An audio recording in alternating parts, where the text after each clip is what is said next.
ஞானவேல் ராஜா தயாரிப்பில் உருவாகும் த்ரில்லர் படத்தில் நடிக்க நயன்தாரா ஒப்பந்தம். கார்த்தி நடிப்பில் உருவான மெட்ராஸ் திரைப்படத்தின் இசை ஜூன் 23 வெளியாகிறது. இணையதளம் செய்தி. சமீபத்தில் விஷ்ணு நடிப்பில் வெளியான முண்டாசுப்பட்டி படத்தை பார்த்து ரஜினி பாராட்டு. இணையதளம் செய்தி. மரியாதை நிமித்தமாக பாலிவுட் நடிகர் திலீப் குமாருடன் ஏ.ஆர். ரகுமான் சந்திப்பு.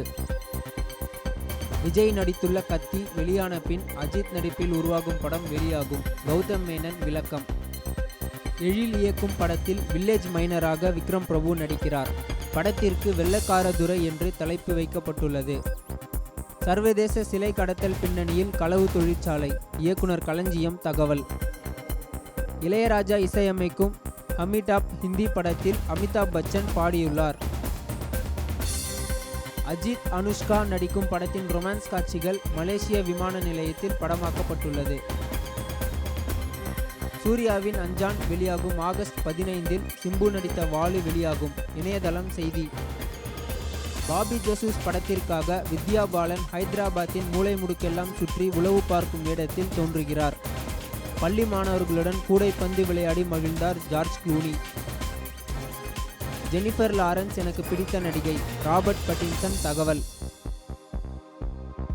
வருத்தப்படாத வாலிபர் சங்கம் படத்தில் நடித்த ஸ்ரீதிவ்யா டானா படத்திற்கு 50 லட்சம் சம்பளமாக பெறுகிறார். குற்றப்பத்திரிகையில் நெஸ்வாடியா மீது பாலியல் வன்கொடுமை என்ற வார்த்தையை பயன்படுத்தவில்லை. பிரீத்தி ஜிந்தாவின் வழக்கறிஞர் விளக்கம். என் தந்தை தான் எனக்கு எளிமையாக எழுத கற்பித்தார். ஜாவேத் அக்தர் பெருமிதம். விஜயின் கத்தி படத்திற்கு இசையமைத்து வரும் அனிருத் விஜயுடன் ஒரு பாடலில் தோன்ற முயற்சி.